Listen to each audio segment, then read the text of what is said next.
আমি বিয়ে করেছি বাবা। কি তুই বিয়ে করেছিস? তোর তো এখনো হয়নি। না মানে বিয়ের বয়স। কিন্তু বাবা আমার তো আছে। না মানে বিয়ে করার ইচ্ছা। তোর বড় দাদা থাকতে তুই আগে বিয়ে করে নিলি, আমার মান সম্মানটা একবারও দেখলি না। ও সারা জীবন আইবর থাকবে বলে কি আমি আইবর থাকবো নাকি? বেশি উল্টো পাল্টা কথা বলবি না কিন্তু। এটাকে এক্ষুনি মায়ের বাড়ি দিয়ে আয়, না হলে কিন্তু তোর পিছন আর আমার সামন। না আমি ওকে রেখে আসতে পারবো না, কারণ আমি ওকে ভালোবাসি আর ও আমাকে অনেক ভালোবাসে। কি তোর এত বড় সাহস? তুই আমার ছোট ভাই হয়ে আমার আগে বিয়ে করে ফেললি? বিয়ে করবো না কি করবো, কারণ তোর তো নেই। মানে বিয়ে করার ইচ্ছা। ও আরে দাদা মেয়েটা খুব ভালো আর খুব সুন্দর, তাই তো তার উপরে বিয়ে করে ফেললাম। আর তোর তো বিয়ে হবে না, কারণ তুই তো একটা কি হিজড়া মাল। তুই আমার ছোট ভাই হয়ে আমাকে হিজড়ে বললি? আর তুই যাকে বিয়ে করে নিয়ে এসেছিস সে তো পুরো একটা বাদরি। আপনি আমাকে তুই আমাকে বাদরি বললি? তুই বাদরি, তোর ভাই বাদরি, তোর বাবা বাদরি, তোর 14 গোষ্ঠী বাদরি, আমাকে বলে নাকি বাদরি? আরে বেবি তোর মুখটা বন্ধ করো। এই তুমি আস্তে কথা বলো, তোমার মুখে থুতুগুলো আমার গায়ে এসে পড়ছে। এই যে মেয়ে, তুমি তো বিয়ে করে এখনই আসলে, তোমার মুখ এত টেম্পার, এখনো তো বাকি দিন পড়ে রয়েছে। কি আমার মুখের ভাষা টেম্পার? আপনার টেম্পার, আপনার 14 গোষ্ঠীর টেম্পার, আপনার বাপের টেম্পার, আপনার 2 ছেলের টেম্পার। বাবা এবার যেমন হার্ট অ্যাটাক হবে।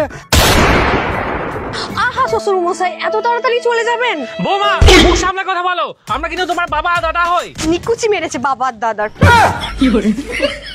এই যে তোমার মতো ছেলেরা না আমার পিছনে কত ঘোরে, আমি একটাকেও পাত্তা দিই না। আর চাকরি বাকরিওয়ালা ছেলেদের আমি যে কত ঠকিয়েছি তার কোনো হিসাবই নেই, আর তুমি আমার সামনে এসে দাদাগিরি দেখাও।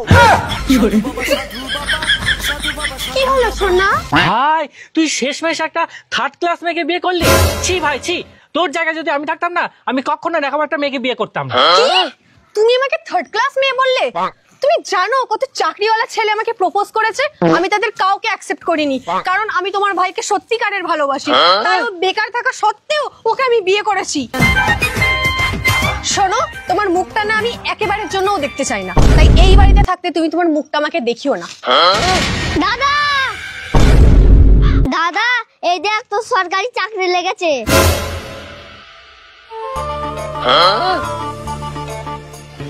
কই দেখি। বাবা আমার সরকারি চাকরিটা হয়ে গেছে।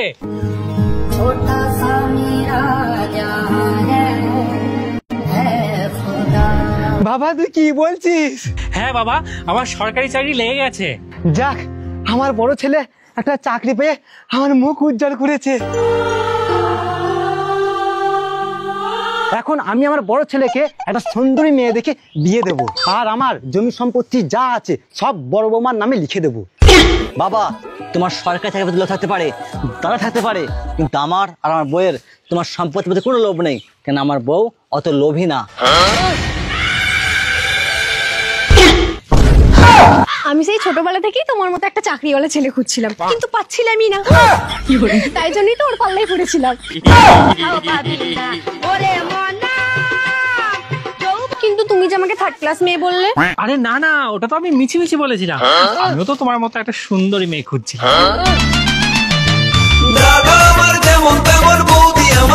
কেমন মালে রে বাবা? এ থার্ড ক্লাস মাল নাই রে, এ হলো ফোর্থ ক্লাস। চলো আমরা সুখে সংসার করি।